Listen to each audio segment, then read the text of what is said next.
than we do. What's up, guys? So it's our last day in Saigon. We've got everybody stopping by. We got the legend, Mr. Kevin. Yay! His lovely wife. Miss Fook. Mish is here. Actually, Mish, keep an eye on the phone because, like, already I'm missing Nam's messages, and I'm pretty sure Brad's coming by. We're gonna end up having to move this to the roof. Yeah. So, how long you been out here, Kev? Oh, wow. I've been here since January 1st, this year. And then previous times, 3 other times, I think. And how did we helped you come out during the pandemic, right? Oh, absolutely. During COVID, you got me back here during COVID. So. Yeah, that must have been a crazy time to come in, right? It was. I think we rolled in end of December. Oh, man. No, middle. I spent Christmas and New Year's in quarantine. Oh, God, yeah, First yeah. hotel right here in Saigon. First hotel. It's so funny because people coming 2 in weeks. now, they have no idea. Oh, They have no idea. I mean, locked up for 2 weeks. But the food was decent, so. So you came out here, you opened up your own business. Yes. You know, so we got him in here during the pandemic, during really hard times. You know, instead of just wasting his time and drinking beer, he opened up a business, and now they have a successful cafe. Yeah. Tell us about it. Yeah, come to the Greenery. Me and my wife and her sister and husband have a coffee shop, milk tea, very good milk tea, coffee in Tamfu. So yeah, come out. So they're out kind of like past the airport. There's a lot of jobs in that area. So if you're a teacher, you might actually find yourself out in Yes. Tanfu, Tanbin.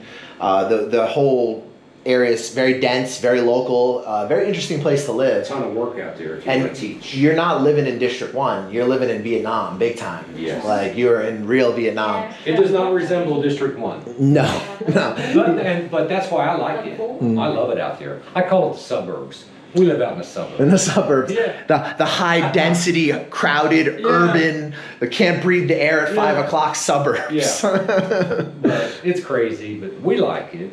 We have a nice place out there. So. Well, that's the thing with Vietnam, and I think most people it doesn't occur to them necessarily, but like the way these neighborhoods are set up, like you can have a house like the house that we're in now, and we're in like a high density or like center of the city, District 3. Yeah. You know, we're like it's a more Vietnamese center, but it's still a center. Right. And it's fucking terrible here on the main roads at like 5 o'clock. You can't breathe the air. It's crazy. But this apartment is set back just enough to where it's still probably pretty not good for you, but it's definitely better. Like quiet. And there's a rooftop here. Yeah. And she has a big open rooftop, and I'm mad she like encased it. It looks like a little bit like cagey. Yeah. But it's nice, you know. And you can see that in Vietnam, if you know the right way to live, it can be good, even in the big cities. Like I love it here. Yeah, we love it here. You know, because I come from a small town in Ohio. You know, 10 years ago, I would have never dreamed that I'd live in a big city like Saigon. But I've adapted pretty well. You know, it's a process. Sure, yeah. It's a process, but I like it. Like and follow the Greenery on Facebook. Yes, there you go. 368/6 Tan Son Ni, Tan Phu, Ho Chi Minh. I used to teach on Tan Son Ni. Did you really? Keep it stable. I did. Yeah. See it, the Greenery, Facebook. There's a lot of work out there if you want to teach. Like that shit. My first jobs in Saigon were in Tan Phu, Yeah. and I was commuting from literally this building because that's why I stayed here this time. Yeah. Because when I was a broke teacher, I used to live with this lady, Yeah. and I like her. Yeah. And it's in the city center, and it was $20 a night. Wow. So the room is a box, like you guys can see here. Very Like, look, small. this is like really small, but it's For a couple days. super clean. Yeah. And it includes free cleaning and free laundry. And let me show you guys the bathroom. Yeah. So, and the thing is that I like about it is that the building has like a really nice roof. That's kind of what I mentioned. And you guys will see that today. And you've probably seen it in some of my shorts. We're filming stuff. Free aircon, free laundry, cleaning free. That's awesome. She sells these big jugs of water for $20,000. Right. So I mean, like, it's a very like good place. Like, if you're coming to Vietnam and you work with us and you're at a budget of like $7 million a month, this is where we would try to put you until you figure out where you're gonna work or what you're gonna do. I think it'd be great. Yeah, for that. Perfect. Quiet. You sleep good. Clean, safe. The place is like Fort Knox. There's cameras everywhere. Yeah. Yep. Good AC. Yeah, ample bike parking downstairs. I noticed plenty of bike parking, secured, Safe. locked up. Yeah. And she's so nice. Like, I got crazy sick the first time I was here. I had a cough for like maybe 2 months straight, and no doctor could get rid of it. Yeah. And it was bad. Like, I'd be doing jujitsu, and then suddenly I would just go, you know, and I couldn't breathe. And she would take me to her personal family's doctor, and then she paid the bill. So like this lady like took me to her doctor and said, "Oh, you don't owe me anything." I was like, Yeah. whoa. So that's why, like, you know, if you're starting out in Saigon, this is good. But she's also got 1 bedrooms. Like, if I was gonna stay here, I think I would rent the 1 bedroom. Yeah. It's like 12 million, but it's like maybe like 3 of these. Right. It's like a lot bigger. They're the ones that you see when you walk up on the corner, kind of outside. But guys, I got a lot of people coming today, so we're gonna take you through the whole thing today. We're gonna have you meet all the previous clients. Tell us a little something, Kev. Were we good people to work with? Yes, awesome people to work with. Obviously, we're still good friends after, what, 2.5, 3 years, something like that. So, yeah, great company, Reborn Abroad. You know, I've watched you guys grow, so it's been pretty exciting for me too. But yeah, good service. He's a legend. I love this Highly guy. recommend him. I love him. Anyway, brush your teeth. Much more to come. So we got the homie in the house, Mr. Nam. He's my real estate guy. If you come out and work with us, he's going to be the guy who drives you around Ho Chi Minh City. Hello, you guys. Nice to meet you. I know. So Nam, what does it cost right now in Saigon for like a good, clean studio apartment Studio apartment right now. in city center? It's a city like D4 or D2. D2. Oh, well, I mean like D1, D3. Around like 14 for studio, but high quality. But high, so in like a condo building, like Here, like this. like this. But they have a bit square meter. Oh, okay. So bigger, yeah. Like, Yeah, bigger. Have balcony. Okay. Have a living room, something like that. so that's like for like a studio, but like a nice studio. Need a jewel, yes. D1, D3. Yeah. What about like a little further, like D4, D2? D4 right now rolling up a little bit. Yeah, becoming like D1. Yeah, so if with the big building, maybe around like 70. Okay. What Yeah. about for like condo, like Mastery or like Vin Yeah, Home? 70 with the studio. So as much as 17 for a studio. Yeah, How much for a 2-bedroom now? 2 bedroom around like $1. So $1,000. 1,000. Yeah. So $1,000 for what about like Vin Homes for a studio? Vin Home right now, studio in Vin Home. Yeah. 17. 17. Yeah. And like a 2-bedroom? 2 bedroom like right now 1,000 around that. So guys, So basically, I just say the maximum right. Right. But sometimes we can find some lower. Mhm. Yeah, depend the landlord. You know. So guys, basically, he's saying, I'd say that's about a little bit over $500 for like a very good studio in Yeah. District 1, District 3. Yeah. And now the condos are getting from like $600 up. And then 2 bedrooms are almost like $1,000 now. During COVID, I paid South Cham dollar in Mastery for 2 bedrooms. Yep. So I was paying $600. That was the COVID price. My same unit now is almost $1,000. Yeah, around like 900 to 1,000, but almost like $1,000 for 2 bedroom with a high quality. Nice view. Yeah, night view, have river view, have remodel home. Right. Just our home, the price low a little bit, but something not good. The rent has gone up. Yeah, Yeah, it's not as cheap anymore. Yeah. Saigon is becoming more expensive. Oh, absolutely. yeah, absolutely. You thought going through COVID prices would go down. They didn't. They went up. I think they've actually went up. But I think it's still extremely cheap as soon as you get out of Saigon. Like Nha Trang, I'm seeing 7 million, 2-bedroom, 2-bathroom, Yeah. Ocean view. Awesome view. Yeah, and the price is so cheap. Near the center, right? Center, Yes. I'm looking at Muang Tan, the building. Yeah. I don't know how to, if I say it correctly, I don't know. But In there, Illinois, huh? it's between Hongchong, Hongchong, but a little below. So between city and Okay. Hongchong. Like, I think perfect location. Before the bridge. Before bridge. Yeah, okay. Nearly the center. Yes, exactly. But local. Yeah. But I think so people more friendly, price more low. and no like Chinese Russian tourists really like. Yeah.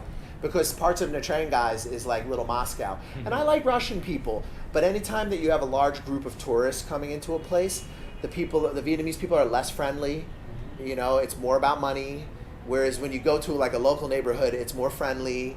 It's more like, why are you here? You know, and I prefer that. That's just me, guys. And I know Kevin Oh, it's me prefers too. that. I live there.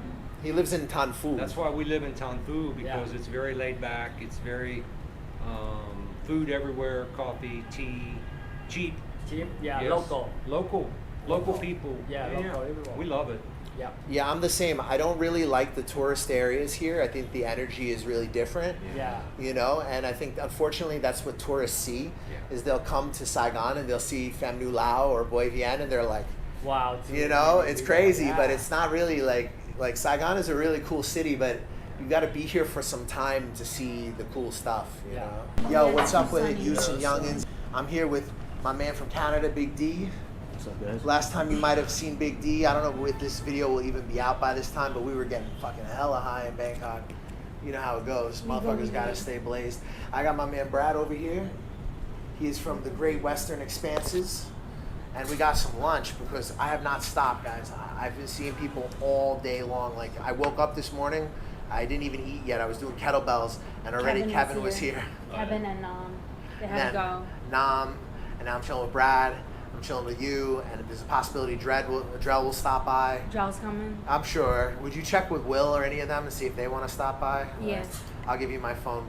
We're gonna eat because a motherfucker is tired, but I figured as the day progresses, I want to show you. So I helped Derek get in during the pandemic, right? Yeah. We got you a job. Yes, you did. Everything went good. Good. You were Very happy. smooth. Yeah. Is your life better now than in Canada? I'd say so. It's been 2 years. I'm still here, so Is the weed as good as Canada? pretty much. Okay. You know where to get it. Sure. Yeah. And Canada's, you know, quite well known for that. Is your lifestyle better? Your money goes further? Oh, absolutely. No question. It's amazing. Food's pretty crazy expensive in Canada. You guys, I heard, even go to the United States to buy food because it's cheaper. Yeah, if you live close enough to the border, sure. So that's hard to imagine. Do some Well, shopping. we used to do that when I lived in Oregon. We would cross the border to California to buy liquor because it was like 10%, 15% cheaper. Wow. So this is astronomically cheaper, guys. If you're not leaving the West in your lifetime, and this is your first time thinking about coming to a place like Southeast Asia, even Saigon, which is by far the most expensive city in the country, is going to be a bargain for you. Yeah, it's at least half. At least half as cheap. Half as much cheaper for sure. Wow. I'd say. All right, let's eat. Asian style soups I've ever had were here in Vietnam. Oh, no question. Yeah. No question. So this is our lunch, guys. So I've got Rao Mong Sao Toi, which is just like morning glory with garlic. I've got like tofu with this is braised tofu mushroom. This kind of a vegetarian sushi thing that Mish got, and I got some spring rolls, some chai yu, and it comes with, you know, assorted Vietnamese veggies and whatnot. I gotta say, Saigon has food, right? Oh yeah, Yeah, Saigon's got good. Saigon is like a food. This is a good food town. All of Vietnam has food. Once you get out of Saigon, the prices get even cheaper, and in my opinion, you can really get some good food, especially in the South. Like especially when you, Vietnamese food's yeah, it's really really good. And Da Nang also, Central Vietnam has crazy good food. I mean, really, Hanoi has good food. The only place I went I didn't like the food was in Ninh Binh. I thought it was not anything special. Linden, yeah. Tam Cock, right? Tam Cock. Where is Linden? It's like the north. inland So Halong bad. Bay, the one on the river. Where they filmed King Kong. It's cool though. It's amazing, but I just didn't like the food. The landmark was incredible. It's the ancient city of Hoa Lu. Okay, yeah. I have not Do you been guys able find to that travel out? enough around Vietnam because of Hang on. COVID. I've been around the Mekong think Delta, so. Right. and I've been to Hanoi, but I haven't been up to Da Nang or And they Nha did Trang or the Da Lat yet. Or anything. boat thing in the caves. You Yeah. should. Dalat's right here. Dalat's did the a chain. nice I place. want to go to Da Nang and go surfing. It was cool. Da Nang's cool, man. You got Hoi An and Hue. You can kill all three with one trip. Anyway, guys, I'm gonna eat. So we got Northern Ireland in the house. Bam. Hey. Of course, you know he's got some oolong tea. Yep. That's all that is. You don't see nothing. There's just some oolong tea. We got my man from Canada, Niagara Falls. What's up, guys? You know? And we've got the homie from Idaho, the Great Western Expanses, and you know, Jesus Christ and Niche. You know, don't cancel me. I know I probably offend you. I'm sure. I'm sure if you saw me in the street, you'd cross the street. Anyway, it's been busy. It's been really fucking busy. It's been non-stop today, but it's great to see everybody. The homie from Northern Ireland will be joining us on the way to Nha Trang. So we're gonna be heading up north. Good times. Yeah, Good it's times. gonna be great. Can't wait. We got lots of oolong tea. Yeah, plenty for the trip. Yep. Some cha chan, you know, cha sang, you know, and yeah, good times for all. So everybody's having a good time. It's great seeing everybody. It's been great being back in Saigon, but it's still too fucking much traffic and too crowded for me. So I'm gonna head up to a nice little beach town and try to fucking get a lot of work done. We got a lot of work to get done, guys. I joke and stuff, but I can't even like understate how much we got to do. There's so much content that you guys, I don't even know when you're gonna see. Well, but you know, stick with me. We're getting up stuff from the old channel. I apologize if the dates are all fucked up, but it is what it is. Thank you, and you know, keep watching. We love you. You know, subscribe, share. If you're gonna come to Southeast Asia, get a hold of me. We can help you business consulting, visa consulting, real estate. You know, I can fucking arrange almost anything. Cambodia, Thailand, Laos, you know, you name it. Places in the Balkans, Latin America. You know, we're just expanding more and more. And now we're working on our Italian passports, so we're going to have a service to help you with that also in the future. So there's just so much on the table. Okay. Yeah. My man here is a fixer. That's Yep. the whole reason why we use this Right. service. Still burning It strong. streamlines the process, makes everything easier, makes you not have to deal with the bullshit, the paperwork. We helped him out with some documents some years ago, and this is now the second time we're working together. And the first time it worked out fine, everything was okay. No issue whatsoever. Beautiful. None. And this time, you know, I'm not even gonna lie to you, it's been a little bit stressful, but it's not my contact's fault. It's just Vietnam at the moment. It's going through a really complicated time. There's a lot of complicated things that are happening around visas. Some visa people have done some very irresponsible stuff. Like there's a guy up in Nha Trang who is doing partnership visas, like marriage exemptions, and for people who are not married to like no wife, you know, just to get them the visa. And like I think he's fled the country, and there's like they're looking for him, and I don't know, but there's like a lot going on. So they're also merging to an electronic system at this point. So basically, like you're not going to be able to go meet an immigration officer. You're going to actually have to go through a government portal, and then the portal is going to assign the immigration official depending on like random whatever algorithm. Some will be in the north and some will be in the south. So that's going to destroy the agents, because the way the agents make the money is that they have the contacts in the immigration who they can facilitate, and they can go meet with them and facilitate however they do, right? Whereas how are you going to facilitate if you got a random selection of what agent the paperwork's going to get sent to? So it's a very complicated time. So I would say that, you know, things are still good in Vietnam. There's still loads of opportunity here. There's a ton of business opportunity here. The Vietnamese are always keen to make money. It's still a great place to be, but it's gonna be challenging. And you know, people can say what they want to say, but that's the reason I have a service, guys, is because you know, I've helped a lot of people, because it's not straightforward.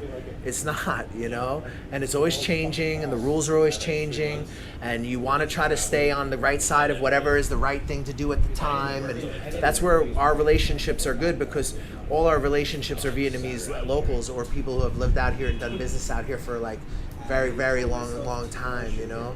So, and it's the same in Cambodia. Like, you know, we go out and we try to make relationships that we feel would benefit like a prospective expat, like someone, like if I was starting over and I wanted to land in a new country, like what would really save my ass, you know? And I try to find people, the people who can facilitate like employment, you know, real estate, visa, investment, import, export. We're really trying to do a lot with this import, export, guys. If you need a product in Vietnam, I don't care what it is, whatever, even if I can't get it, just fucking ask me, let's try, because maybe we can make some money together.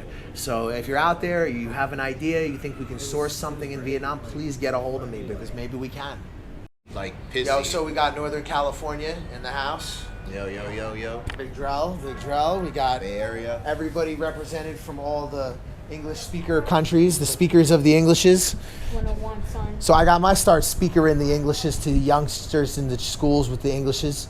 And now you're still speaking the Englishes, right? Yeah, still speaking it, still teaching it. What grade are you teaching right now? Everything up to grade 11. Really? You're doing high school too? Yeah, I'm doing kindergarten. I got some mixed primary classes, mixed secondary classes, and a actual high school. And do you like high school teaching or do you like primary? I used to do primary. It's mixed. Like primary is more fun because it's kids. You're like Barney, and high school can be more fun if the students know some English, right? Because Yeah. if they know English, they want to talk with you. If they don't know English, then they're 15, 16. They have shame. So they know what it's like to be embarrassed. They don't want to lose fucking face here. Yeah, right. When Nobody wants to lose face. A second grader, he's not aware. Like I sound silly if I speak, so he wants to play. But the 15-year-old, he's like, but They won't say anything sometimes. They just Right. won't even answer you. But my school, all my students speak English, so that's not a problem. But That's good, man. But I was I- just a clown. I was like a Yeah. dancing clown for the children. Yeah. Like dance, monkey, dance, and I duck, duck, duck, duck. And no, then- no. At my center, I have to. We're really teaching them. Like these are kids where so they're learning. Yeah, no, they're learning. Like I had a class. I've been there a year. Like first year, they know pin, ball. Now they can say, my mom has black hair, blue eye. They That's can. great. Yeah, they can like really speak. And the older classes, they can write essays now. They can actually talk. How many kids are in a class? Like the most is in a class is like 10. That's why. Yeah, that's that's why. why. Yeah, I yeah. have That's between awesome. I have between 30 and 60. Yeah. Now imagine 30 to 60 grade 1. Grade 1. Yeah, yeah. Yeah. Teacher! Next thing you know, it's like, oh, I'm so cold. Yeah, it's 10 kids. These are the kids. They ask me, can you check my homework? You know their names. Yeah, I know their names. Yeah, I yeah, know yeah, their that's different. names. Yeah. I know who just doesn't remember. I know Yeah. who knows, but they're nervous. I can tell. That's and- you know your kids. See, Yeah. I was always in every class, like just similar to what you do, right, D? Like you're doing the public school thing. Yeah. You just shift from one environment to the next, and sometimes the kids are very cool and very nice, and like polite for sure, even in the public school. But sometimes it's a fucking sideshow, and you got a TA. She's making $200 a month. She hates her fucking life. She doesn't want to deal with your shit. She's not doing nothing but texting on her fucking phone. If you get it, yeah, Yes, D, tell us Right. what's your classes like. they're pretty violent. We've got a couple of mixed classes with 60 Hold kids. this next one, so we can hear him. Yeah, one of my classes, I've got about 60 kids, and they're sitting on stools in between the desks. There's not enough desks for them. How long you been teaching now? Only about 1 year now because of the pandemic and all that. And Drell, how long you been teaching? 3 years here. 3 years. So Yeah. 1 year for D, Yeah. 3 years for Drell. Did you teach when you were here? I've been teaching off and on, mostly been teaching online lately. Best class I had was a creative writing class online. A bunch of like 11, 12-year-old kids who were from wealthy background. They could all speak English already. But so it was just creative writing, so all it was like Yeah, it's like gave fun. them- I gave them writing assignments, and all it really was, just write whatever you want. It's creative writing. Right, fun. Yeah, it's easy. Yeah. You know what's funny? In the 3 years I've been here, I have never had a bad TA. Like I've never had one where I bumped head with. The worst TA that I had was like, when class is starting, like it's grade 1, maybe in those first like 2-3 minutes before it was a guy. Right. Before he shows up, they're like happy and he would he tried to get like angry with me, like, can you like control the class? And I wasn't telling him like it's not my job. I'm like, Oh, I would. yeah, no, I told him, I was like, they can understand me. I'm like, if I tell them like, relax, be quiet, or raise my voice or something, they think it's funny, like, the foreigner. Yeah, the And foreigner's then, yelling. but then if I get like serious, then I'll get in trouble because they'll say you're not supposed to be serious. And then I you're told too them, mean. yeah, right. And then I told them, they don't like, listen to you either. You know, every day you have to hit the same kid on the hand with the ruler. You have to scream. They weren't bad kids. He just didn't like that. You know, they weren't doing anything crazy. He just didn't like that for those first 2 minutes that, you know, they're settling They're in. wild, just normal kid stuff. So, yeah, that was it. But other than that, all the other TAs were nice, even the ones where sometimes they didn't even need to be a TA. The kids liked me, so there was no problem. They just had to maybe translate. I've never had this. They hated me because I turned it into a contact sport. Because I knew the only way I could keep their attention was to play a game where they could get up. Right. So I played slap the board in other games. Right. Like maybe my last 6 months of teaching, I did hangman. Yeah, dude. What I ended up doing for like the good classes. Writing game. You know writing game? Yeah. You write the 3-4 columns, and then you're like, okay, guys. Like 1, 2, go, duck, and they fucking run up there and they all that. That's better than slap the board. I let someone be like, actually I would let them like rotate, like they can like take turns like being my TA, you know. That's so cool. So I have one kid come up and, you know, when I'm saying the vocab, they can point to it and, you know, things like that. Because sometimes the TAs did not like, you know, they didn't like slap the board or throw the sticky ball. No, they hate slap the fucking board. Yeah. Throw the sticky ball isn't so bad though because Better, it's less destructive. Throw it and say it. Oh, did you? That's a good idea. They start hitting each other in the head with it though. They start hitting each other with it. Yeah, they do. I haven't They did try to steal the sticky ball, that's annoying. I haven't did a public school since like public primary school since like 2021. Wow. So like so like my primary school kids, these are like in the centers where, you know, I know who they are, you know, and it's just like 10 kids in the class. So we got Drell set up out here. We helped him come out here during the height of the pandemic when it was really, really hard to get into Vietnam and messy. And we got him fixed up, employment, contacts, and now he's been here 3 years. So the paper trail is there, guys. Like, I act in good faith. It's Southeast Asia. You can't always control what happens here. But, you know, like, at least if you're not swimming by yourself, you know, the chances of success exponentially increase. And Drell has been a success story. He has been able to put himself together a good life out here. He's going to head over to Thailand next. He's been in Vietnam now for a few years and had success. So, you know, your life is what you make of it. And if you want to take chances, you can be successful. If you're working a job where you're unhappy or you're thinking of retiring and you're paying an absurd cost of living, you know, there's a lot of places in the world where you can have more opportunity, better quality of life. You just have to be a little more open-minded. So if we're talking about TEFL teaching, I got to tell you guys the story of the kids in, I think it was like a grade 5 class that like basically murdered this kid for me. They murked him. They didn't murder him, but they fucked him up. And what it was like during the peak of COVID. So like I was coming in and I was already fucked off. I was already starting to make a lot more money with my consulting business. And I'm like, I don't really want to teach. I'm just finishing the year to not burn the bridge or whatever, you know. And I got this one kid who just won't shut the fuck up about foreigners have COVID and da-da-da-da. And I was like, you know what? I don't need this. I'm making a lot of money. I don't need to fucking be here. I'm about to leave Vietnam and go to Europe, you know. So I walked out. And all of a sudden I had like 2 kids chase me down the stairs like, oh, teacher, come back. And I was like, is he gonna fucking stop? And they're like, teacher, come back. I was like, okay, fine. So I went all the way back upstairs. They had this kid in the corner. And it was like 10 kids like fucking pounding on him and kicking him and like fucking throwing the desk on him and shit. This is only grade 5. They fucked this kid up. And I was like, bro, that's not even necessary. Like, you know? But it was one of those things where I didn't know how much these kids actually liked me. Because I thought, okay, I'm kind of an incompetent, you know what I mean? Like, but I'm nice. I don't hit them. We play games. They were loyal kids, like, and that one little asshole, man, I saw Vietnamese discipline in like a real close-up way.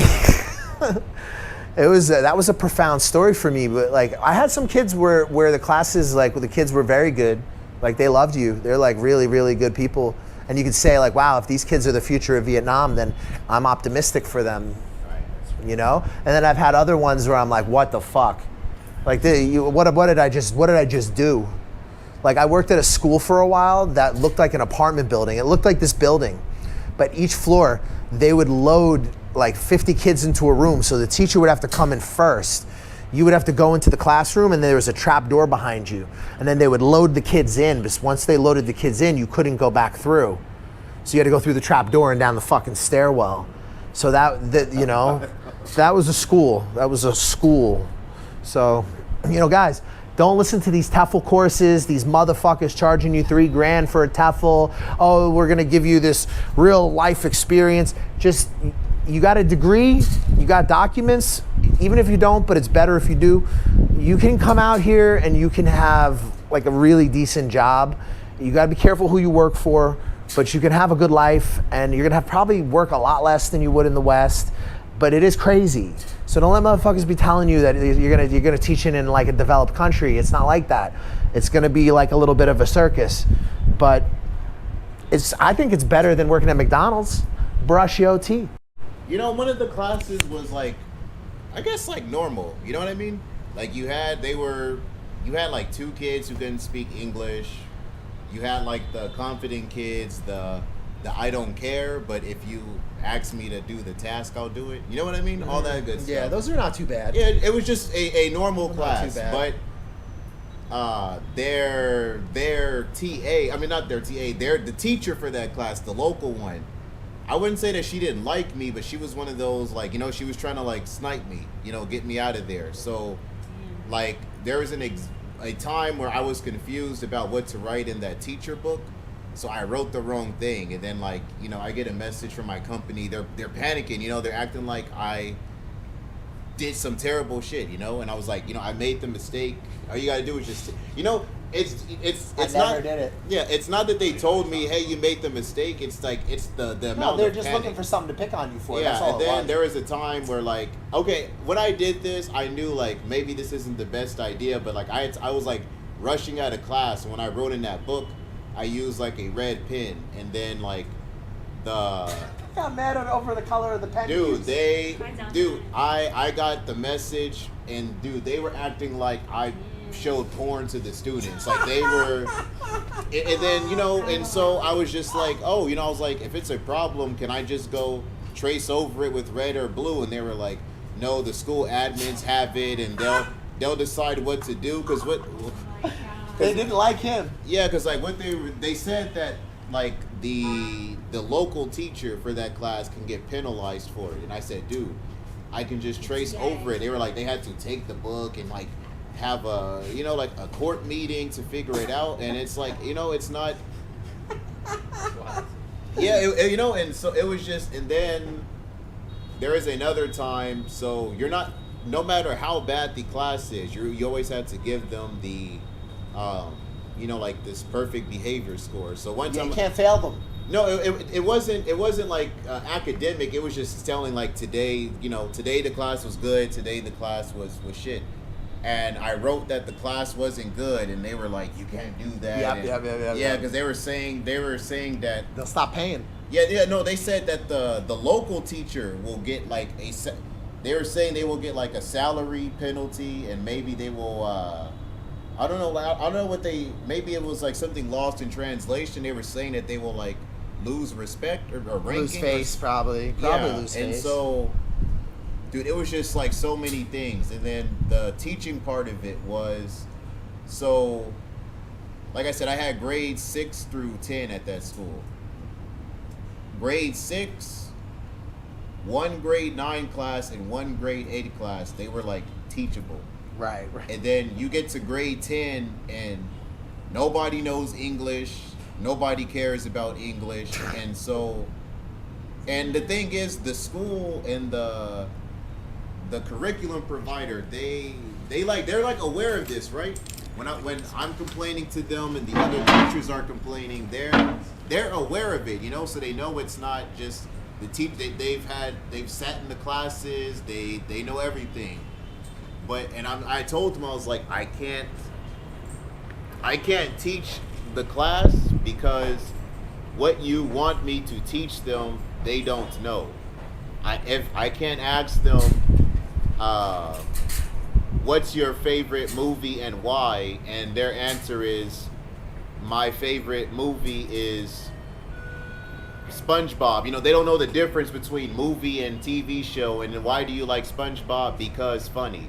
Now, I understand their English is low, but if I try to adjust the lesson to make it suitable for them, I'll get in trouble because they asked them like, "What did you do today?"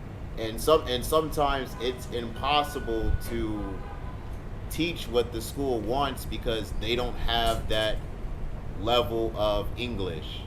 So it's like if you don't know Spanish, you know like 10 words, and they ask you to write like an essay, you can't, you know what I mean? You can't do it. They can teach you, you know, use this, they can translate it for you, but you're not learning anything. You're just so and so what ended up happening was like, I mean, the school knew, like I told like the what was her job, like the I have no idea what to call her job. She's like the lady who's stationed at like the school. She's like the Principal? no, like she's from like the company. I just don't know what to call that. She's just like the middleman. Like she's like the person where like if there's any type of trouble or something, she's like the one on site that you talk to. But she's not from the school. She's resources, basically.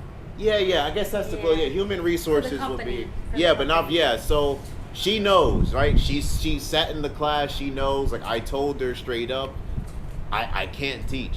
Like, and it's not that I don't want to, because these are like older kids where it's like it's not, you can't get away with throw the sticky ball. And she knows. I told them they can tell the school that like I can't teach the class. So it did get to a point where I would kind of go in there and just put what's on the computer and just like zone out, you know, like but the school's aware of this.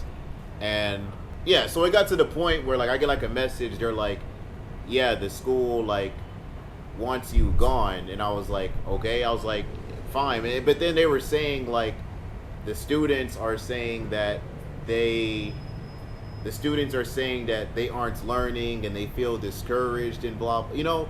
And I'm like, that's bullshit, because out of all of those students, I can remember there was only like 2 who gave a fuck about English, right? So I'm like, them saying that the students feel like, oh, I'm so, yeah. So what I found out, so like I told my favorite class, I was like, yo, like I might be like out of here. And like I told them like what was going on. And then, you know, like the class leader, he was kind of like, yeah, he was just like, so that class was good, but that was a class where we can do the lesson, and with whatever time they have left, you know, it's kind of like do homework from another class, you know. And that's what they would do. They wouldn't play on their, you know, that's what the deal was. Like, you know, we do the lesson, whatever time is left, you guys can catch up on your homework, and if there's anything you want to discuss with me for English practice, sure. And so, but yeah, he was just saying, he was like, sorry, because we've been getting you like in trouble. He was like, you know, we like your class and we like that you give us like the free time, but he's like, that teacher, when she gives us these teacher surveys, you know, she kind of wants us to say things in like a certain way to where it sounds bad. You understand? And so, yeah, so I found out that like they were kind of like telling the students like, you know, say bad things about him. Like, granted, if they said like he's not teaching, like that's fine, you know, like, you know, I told the school like I can't teach, but it's the adding on the I feel so discouraged, like I want to just quit, I hate coming, you know, all that stuff. That's what they were like being like told to say. And so one of my absolute worst classes, I mean, this is a class where every class I have to, why I left the school, like why I got in trouble was essentially, yes, the students had to put like, yes, he's not like teaching, which is true, but the classes knew they were unteachable, so it wasn't the he's not teaching, it's they had to add on like the bullshit of like, I'm so discouraged, I want to quit learning English and stuff. And these are the classes where, So they were really trying to ruin you, basically. yeah, but it wasn't, yeah, like I had 2 from my good class. He told me like, yes, we had to put that. And then the class that was like terrible, like one of the students, he was just like, I know you don't like this class, but they still write that like they hate you. But this is a class that they did like me, you know what I'm saying? Like they like to joke and do all this stuff, but they put on the paper like, yeah, I don't like them, you know? So I was just like, Yeah, so at that point, I wasn't like mad or betrayed. I was just like, it's just like, I was like, I was like, at that point, there's nothing I can do. And then, I seen recently that they need like a teacher like again. So I figured that maybe that teacher like quit or, got ran out or something. And I was just like, yeah. So, and that curriculum they were doing, they said it was like a pilot's program, so like they wanted to pilot it, so if they can prove it's successful, they can like sell it to other schools or whatever. And I'm trying to tell them, as serious as you guys are about this, you should take it being the pilot and the teacher's feedback to heart, because it's going to be a repeat process where you're giving kids stuff out of their level. It's like the solution is have, like, back home, Spanish 1, Spanish 2, like don't assume because this kid is in 10th grade that he knows English, because maybe he never had it's pay the money, learn the English. Yeah, so that's the way it works. Yeah, so I had kids, so I'm like, nothing's wrong with the material. I'm saying, just if you need to have a beginner level class and there's 11-year-olds, 15-year-olds, then fine, like don't group it by grade, because that doesn't, him being 15 doesn't mean his English is better. It means his Vietnamese is better, right? Yeah, well, but it doesn't, in theory. Yeah, in theory, his Vietnamese should be better than right. The 11th grader. The kids I never understood, the ones who like I would get is like, oh, your parents are rich, you go to a fancy language center. You do know your friends don't go to a fancy language center after school like you do, right?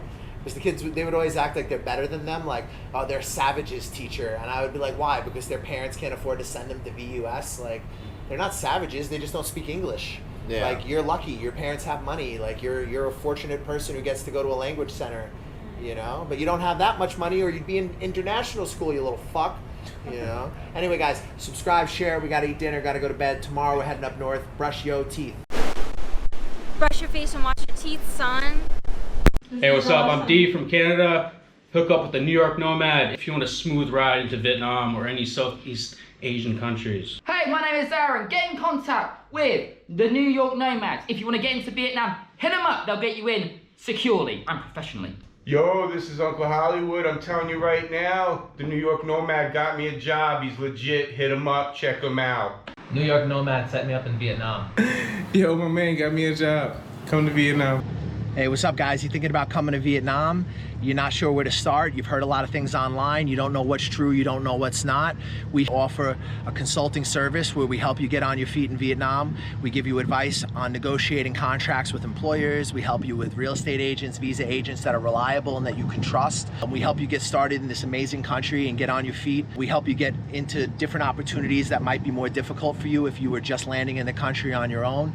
And we help you avoid a lot of the pitfalls and problems that you could have as a newcomer here. We provide you with reliable job recruiters, visa agents, real estate agents, and advice. If you guys are thinking about coming to Vietnam, hit us up for a consultation. We'll help you get started, help you get on your feet, and hopefully you'll love Vietnam as much as we do.